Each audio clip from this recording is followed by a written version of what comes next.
गीतेच्या पहिल्या चरणामध्ये पुन्हा भगवान श्रीकृष्ण स्वतःचा मुद्दा रेटून म्हणतात, याल तरी यारे लागे अवघे माझ्या मागे मागे. तरी सुद्धा आणि मोठ्या माणसाचं असंच काम असतं बरं का, ती ठाम राहते आणि जी ठाम राहते तीच मोठी होते. विठ्ठल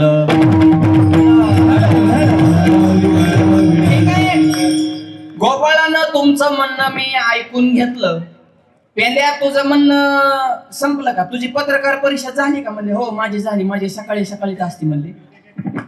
मी एकदाच सकाळी माणसं पिटून देतो दिवसभर, मग त्याच्यावर चर्चा करीत ठेवायची. माझी सकाळी सकाळीच असते म्हणले. देव म्हणले आता माझी या पत्रकार परिषद. पेंद्या तू जे बोलला ते सगळं मला मान्य आहे, पण कधीतरी माझ्या जागा येऊन बघा रे, नसतं एवढं सोपं. जया अंगी मोठेपण दया यातना. माणसाला वाटतं मोठ्यांची लय माझ्या झोपाच नाहीत, माझ्या फिजा काही नसती.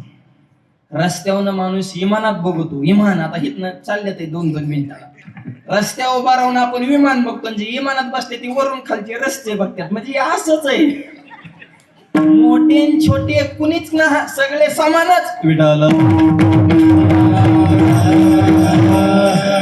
नसतं रे सोपं. तुम्हाला वाटतं की विश्व माझ्या ताब्यात आहे, मी मालक आहे, मी अध्यक्ष आहे, मी बॉस आहे, मी मास्टर माइंड आहे.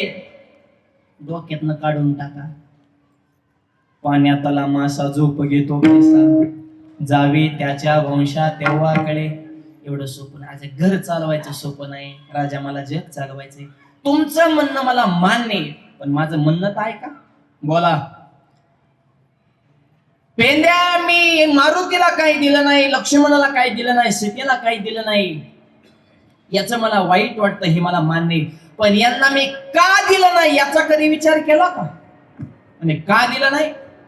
पेंद्या तू जेवढ्या फायली ओपन केल्या, ह्या सगळ्या फायली 7व्या अवतारातल्या.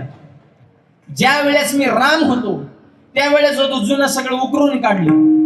अरे राम अवताराचा माझा कायदा एकच होता, बोलिले वाल्मिक तैसेची. आणि वरतोनी दावी ना, वाल्मिक ऋषींनी जसं लिहिलं तसं मला वागावं लागलं. त्यांच्या शब्दाच्या बाहेर एक पाऊल सुद्धा मला टाकता आलं नाही. मग ह्यांना जर देण्याविषयी वाल्मिक ऋषींनी जर काय लिहून ठेवलं नसल तर मी साधूचा शब्द खोटा ठरवू शकत? याच्यात माझा दोष नाही, तुमच्याच पार्टीतल्या माणसांनी तुमच्यावर अन्याय केलाय. ही तुमचं तुम्ही बघून घ्या. माझा समज मी सही करायला तयारच होतो, पण तुमच्यातलं तुमच्यात